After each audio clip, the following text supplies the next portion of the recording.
Welcome to another episode of Healthy, Wealthy, and Wise Retirement Podcast, where certified financial planner Lauren Sherman shares thoughts on having a healthy mind, body, and spirit, an abundance of wealth inside portfolios and out, and lessons learned from clients and mentors over the years. Welcome back to another episode of the Healthy, Wealthy, and Wise Retirement Podcast. Thank you for joining me today, and of course, I am your host, Lauren Sherman. Today, we take a peek behind the curtain and have a discussion about fees. I use this phrase, a peek behind the curtain, because much of the financial industry does their best job to hide from fees. It's not that fees don't exist, of course. It's just that as an industry, we seem to have this idea that if we don't really show the fees, and if we don't really talk about them, no one will ask, and maybe clients won't think they are actually paying fees. If you remember the famous scene from The Wizard of Oz, where Dorothy, with a little help from her dog Toto, discovers that the great and powerful Oz is nothing but a smokescreen, and it's really just a normal, everyday man creating grand gestures behind a curtain. Even after his charade is discovered, he gives it one last attempt with the line, "Pay no attention to the man behind the curtain." A recent study found that over 60% of Americans who were surveyed say that they do not know how much they pay in investment fees. To follow this up with a little humor, the other 40% only think they know how much they're paying. Regardless of what the real numbers are, fees are about as clear as mud for many retirees. Let's dive in with a talk about different types of fees, which ones you want to avoid, and which ones may add value, and let's pull away the curtain to have an honest fee conversation. Let's start off with commissions. Commissions is where the financial industry started, with the advisor taking a haircut of each transaction. Commissions, also referred to as loads, typically range from 3% to 6%, but can be as high as 8.5%. This comes right off the top of your investment, so a $200,000 investment with a 5% load immediately is reduced to $190,000. Sometimes the commission is spread out, where you pay 1%, for example, for as long as you hold the investment. You can quickly see how an advisor who is paid based on transactions may encourage more transactions. There tends to be very little value in paying investment commissions, as this advisor is more in a sales role than that of giving financial advice. If you've listened to past episodes, you've probably heard me talk about how important it is to work with a fiduciary. And strictly speaking, someone paid by investment commissions is not required to act as a fiduciary. If you haven't heard me talk about this, being a fiduciary simply means the advisor is legally obligated to put their client's best interests first. It sounds like a no-brainer, but the majority of the financial industry is regulated by a sales definition rather than a fiduciary standard. One more quick note before moving on from commissions. Outside of investment commissions, there could also be insurance commissions. These are a bit more tricky. Agents who only offer insurance products are likely to over-recommend insurance as the solution. On the flip side, an advisor who does not offer insurance may not want to recommend insurance solutions, as this probably means they are taking money away from what they manage. In short, they could be taking a pay cut by recommending insurance as part of the solution. The best advisors overcome this preference, but it's important to know that biases can exist on both sides of the coin when it comes to insurance. It's also important to understand that, unlike investment commissions, insurance commissions are paid from the insurance company to the agent rather than directly out of your account. So in our example of placing $200,000, this time with an insurance product, the commission may be in the 3 to 7% range, but the cost to you is the same whether you go through an agent or not, and you don't see that commission come directly out of your funds. An exception to this is with variable annuities and variable life insurance, as these commissions will come directly from your funds. This can be a bit confusing, but in short, investment commissions tend to be difficult to defend, while insurance commissions could be good, bad, or indifferent. Let's move on to the most popular fee structure for financial advisors, which is a fee based on the size of your portfolio. They call this Assets Under Management, or AUM for short. This simply means that, as the investor, you pay a percentage of the total assets that the advisor manages. If you have $1 million invested with a fee of 1.5%, you would pay your advisor $15,000 each year. Of course, that fee would not work out to exactly $15,000 because your account is going to move up and down throughout the year, and the fee is likely broken down into monthly or quarterly payments, so it will depend on where your account stands at the time of each withdrawal. This model has more or less been the gold standard for the past couple of decades, as it aligns the advisor's incentives with their clients' incentives. Both want to see accounts grow. Additionally, the AUM model makes a lot of sense because study after study suggests that a competent advisor can add anywhere from around 3 up to 5% in value to your bottom line. This can be a bit of an ego blow to the do-it-yourselfers out there because they could be giving up massive value by trying to go it alone and do their own investing. For many do-it-yourselfers, it can be a matter of stepping over dollars to pick up pennies. And when it comes to investing and retirement planning strategies, much of the value an advisor is able to add falls into that category of we don't know what we don't know. If, on the other hand, you have a pretty straightforward retirement without many tax planning or estate planning considerations, and you are a disciplined investor with a low-cost, diversified portfolio, maybe doing things on your own isn't a bad option. I say that with one caution. If you are going without an advisor, be sure that it is not only to save on fees, but more importantly, because you truly enjoy investing and learning the industry to stay with the times. If you are only going it alone to save money, you may end up not only hurting the performance of your investments, but you're also giving yourself a second job in retirement. Speaking of saving money, you will find that AUM fees can vary widely. You might find automated or an online relationship for just 0.5% or less. On the higher end, you could pay up to 2% or more for a human advisor offering in-person meetings. But the biggest difference can be seen in the scope of the relationship. More simply put, does the advisor advise solely on the account that is managed, or are they advising on all of your assets? Furthermore, are they offering investment-only advice, or is comprehensive financial planning, perhaps with tax and estate planning, included as well? We always want to make sure we are getting value in return for our dollar, and to me, paying 0.5% for an online advisor who only offers investment advice is kind of like buying a knockoff watch that never tells the correct time. Yes, you paid less for it, but in many ways, you overpaid for what you're getting. One last thought on the AUM, or assets under management, fee structure. Often firms have a tiered fee design. For example, you may pay 1.5% on your first million, 1.25% on assets between 1 and 3 million, and perhaps just 1% on everything above 3 million. This is just an example, as I've seen any number of AUM fee structures, and occasionally firms can negotiate these as well. If you do ask for flexibility, keep in mind that the bigger firms are going to be pretty rigid with their fees, while smaller firms are more likely to have room to negotiate. While you are more likely to find advisors who are fiduciaries with the AUM model than you are a sales position, it's still no guarantee that they are legally required to act in your best interest. You can find this question and more discussed in a previous episode called 12 Questions to Ask Your Financial Advisor. I will link that one in the show notes in case you want to revisit our list. Now that we've covered commissions and the assets under management fee structures, let's take a look at hourly fees. Hourly fees are only offered by a relatively small percentage of financial advisors, so it may be challenging to find one, particularly if you are looking locally in your area. With that said, I think the hourly fee structure can be a great solution for people who have a fairly simple circumstance.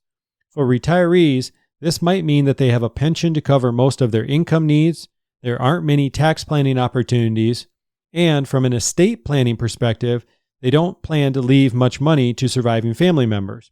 The situation is even more straightforward for single individuals who are not married, as the assumption is that only one person will ever be in charge of the finances. We have to keep in mind, though, most retirees are making income, Social Security, Medicare, and tax decisions that are hard to plan for on an hourly basis.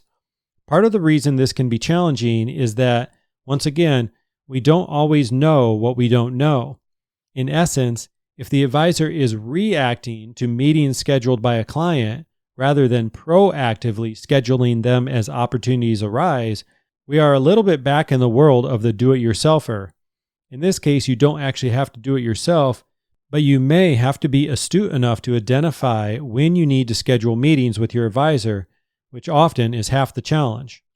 In my view, the hourly fee structure is more appropriate for younger individuals who are still accumulating money for retirement. Often, the younger investor can put things on autopilot and just needs to have a meeting here or there to make sure they are pointed in the right direction. Hopefully, in the future, we have more and more advisors who are willing to work on an hourly basis to fill this need for younger investors. Even still, the trap that investors can fall into with an hourly fee structure is that they shy away from scheduling meetings with their advisor as they try to get by with the bare minimum. It's a natural tendency to want to cut corners a bit when you are paying for every minute. Think of past meetings you've had with your advisor. Everyone likes talking about their grandkids and bragging about their recent accomplishments. But how different would you feel sitting in your advisor's office talking about the grandkids when you know you're being charged $400 an hour? Advisors who charge an hourly rate have been shown as more likely to fall into the fiduciary category that we talked about earlier. But once again, this is no guarantee, so it's important to ask and be sure. After commission, AUM, and hourly fees, let's move on to the flat fee structure, sometimes called a retainer. You've likely heard me talk about this in the past, but many years as a financial advisor led me to eventually turn the microscope on my own industry. Unfortunately, I didn't like a lot of what I found in the financial industry.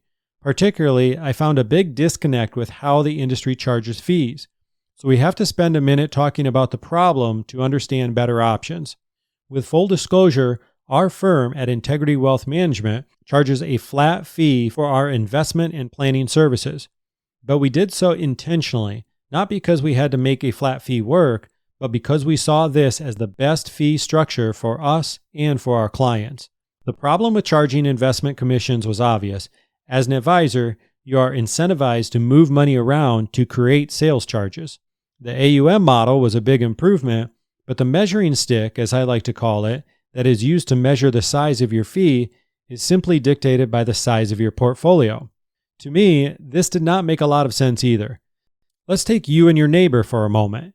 You could be getting the exact same advice, even from the same advisor as your neighbor, but if your neighbor's portfolio is twice as big, they would be charged roughly twice as much as you.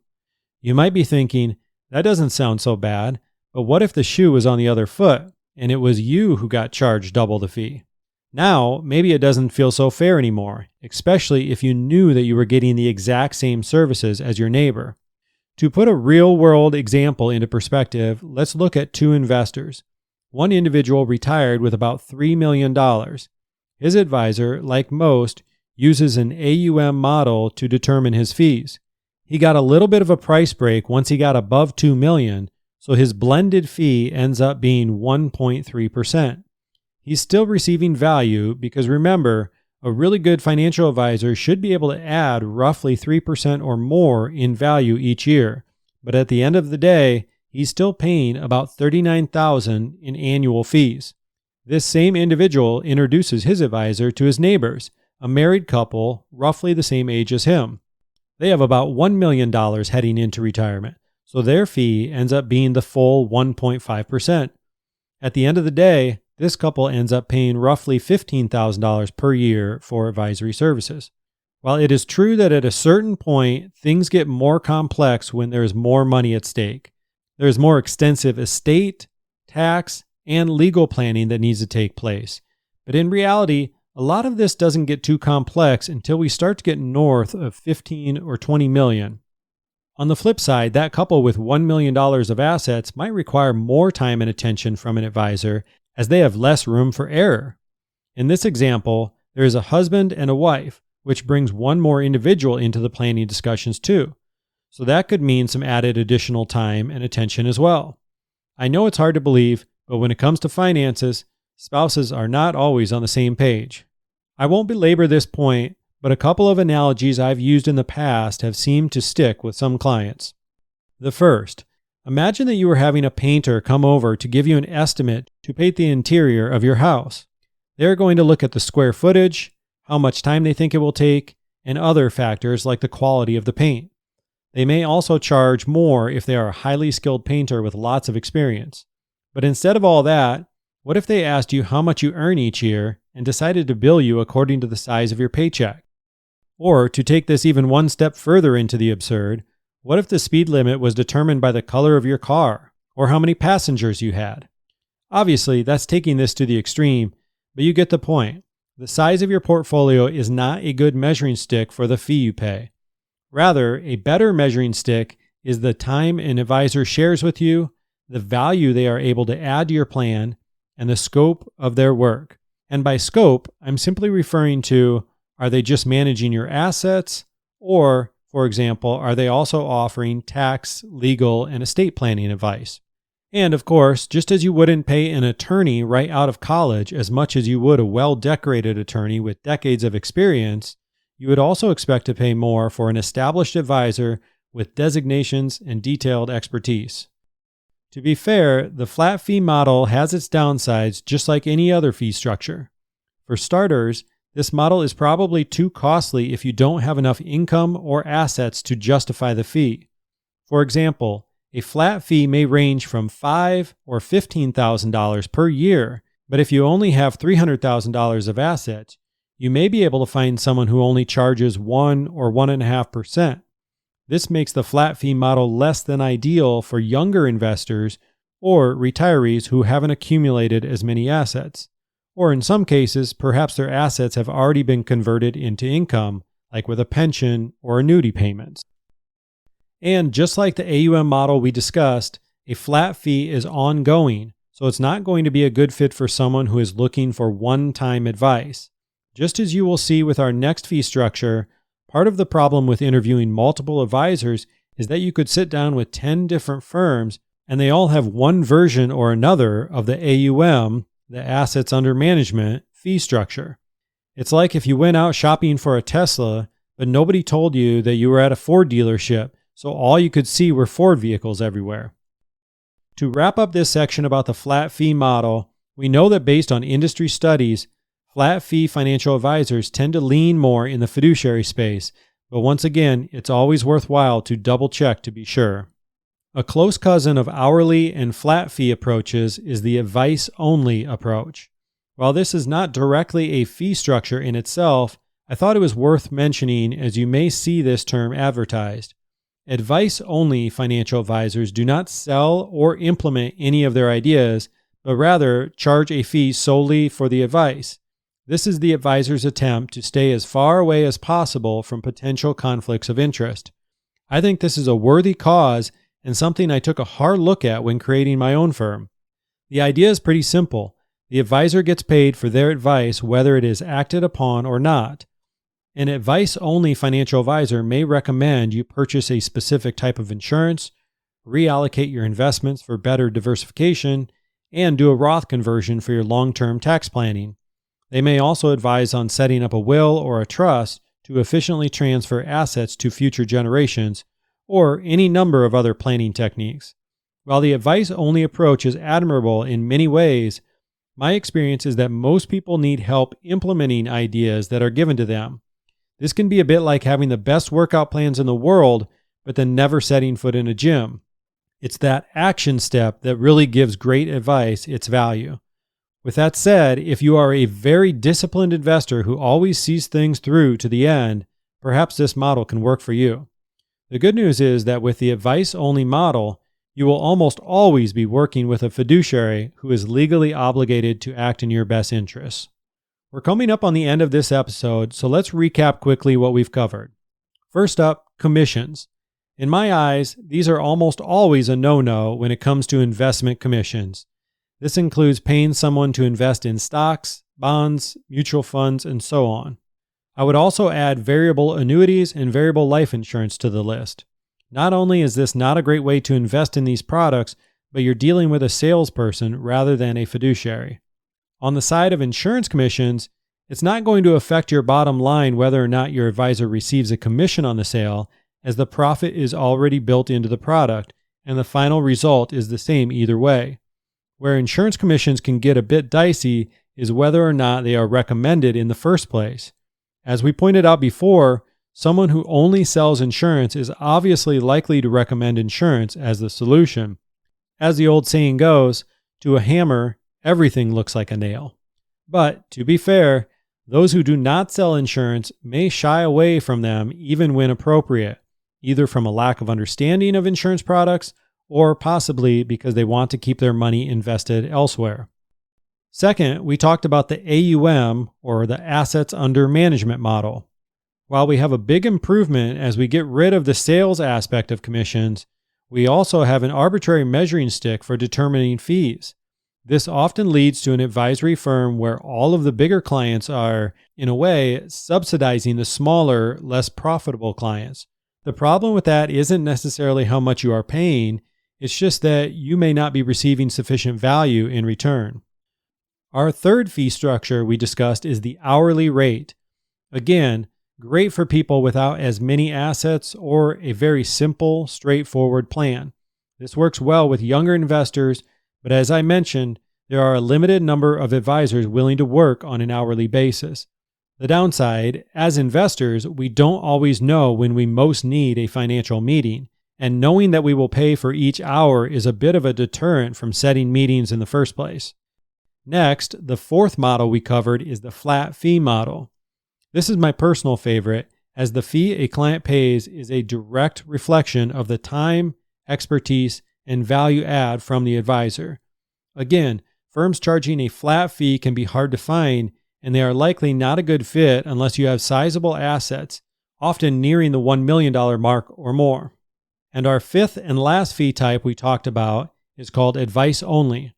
This really isn't its own type in itself, as this advisor would likely charge an hourly rate or a flat fee retainer. With that said, the important distinction here is that the advice-only advisor only gives advice and is not involved in the implementation of the ideas. This can work well for the determined, self-motivated types, but can leave a long to-do list for others that may never get finished. Before we jump into our last fee that is layered on top of all of the investment fees we just discussed, I'm briefly going to touch on what's referred to as the 2 and 20 fee. 2 and 20 means a 2% fee and 20% of profits. To use real numbers, if you invest $1 million, 2% means you pay $20,000 right off the top. Then, if the fund goes up, let's say $100,000, you would also pay 20% of that, so another $20,000 in this instance. Of course, these fees are ongoing, so they can add up quite a bit over time. These types of investments are only available to accredited investors, which means someone who has a net worth of at least $1 million, which does not count your primary residence, or someone who earns north of $200,000 as an individual or $300,000 as a couple. You would think that having access to hedge funds and other investments that only accredited investors have access to would be a big benefit to the wealthy. The exclusive nature of the investment alone is enough to attract attention, as it's somewhat natural to want what not everyone can have. But the reality is that these 2 and 20 type investments are little more than an overpriced way to invest. Proverbs 21:20 comes to mind, teaching us that a fool and his money are soon parted. I appreciate you sticking with me to the end. Occasionally, some of this can get a bit dry, but I think it's important to cover, and just from listening today, you're way ahead of the curve when it comes to understanding fees. Now let's take a close-up with one fee that is so tricky it can be found in nearly every investment type, yet it's rarely ever discussed or accounted for when we add up our total fees. I'm talking about expense ratios, sometimes referred to as fund-related fees. Expense ratios can be a little challenging to find, and if you're not sure where to look, you might even think they're hiding from you. These fees are built into every mutual fund, exchange-traded fund, or basket of investments that you can invest in. You might not see them as a line item because they are charged before you even see your balance. Essentially, they become part of the investment performance. Now, I know a lot of us grew up with the old adage that you get what you pay for. In many aspects of life, this is absolutely true. But can you think of some scenarios in your life where this hasn't been the case? When it comes to expense ratios, they can be as low as almost nothing, 0.02%.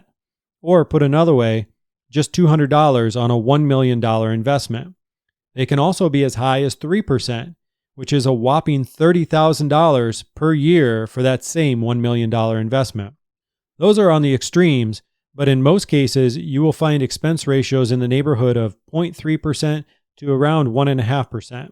In real money, this gives us a range from about $3,000 to $15,000 per year when looking at that $1 million portfolio.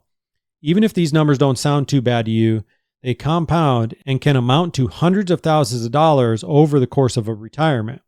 And remember, these are in addition to any fees going to your advisor. Let's circle back to the idea that you get what you pay for. With expense ratios, part of what you're likely paying for is the firm's advertising of the fund, as fees go straight to the marketing budget. Obviously, this isn't helping our performance or adding to our bottom line. We're also lining the pockets of third-party money managers, which, in this day and age, is more of an expensive middleman than someone adding real value. There are a few other operating costs and line items that make up an expense ratio, but you get the point. Study after study have found no real relationship between the cost of a fund and its performance, other than the opposite of what you might expect. The lower the cost, the better the long-term outcome we can expect. To wrap up, we talked about 6 different fees. We also reviewed an advice-only model that uses a couple different types of fee structures. At the end of the day, one of our passions is to connect retirees with an advisor who makes sense for their situation and ensure they receive value in return for each dollar spent.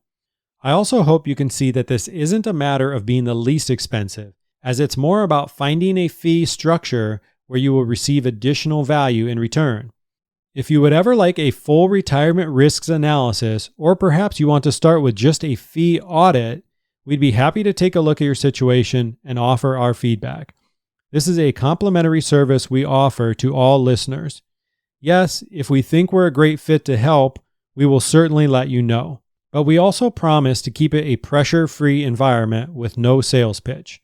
We even encourage you to interview other advisors and will help you find the right fit if it's not us. Heck, we even list 4 other firms who we think do a great job on our website. We have no affiliation other than a belief that we think they are well suited to help if we're not a good fit. That's all I have for you today. Check out the show notes for any links that we talked about on today's show. And as always, head over to healthywealthywiseretirement.com to check out past episodes. I will keep coming back every 2 weeks, so be sure to subscribe or follow wherever you listen to your podcast so that you get a notification. Take care, and we'll chat more soon.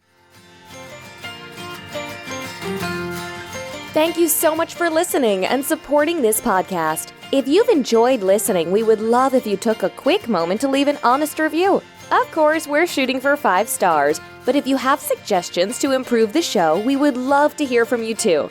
Just click on the podcast name, Healthy, Wealthy, and Wise Retirement Podcast, and scroll down to ratings and review. Thanks again for your support, as this helps us reach a wider audience and help even more retirees just like you. This podcast is for entertainment and informational purposes only and is not intended as a specific tax, legal, or investment advice. Lauren Sherman is a certified financial planner and co-owner of Integrity Wealth Management, an investment advisor serving retirees in search of their own healthy, wealthy, and wise retirement lifestyle.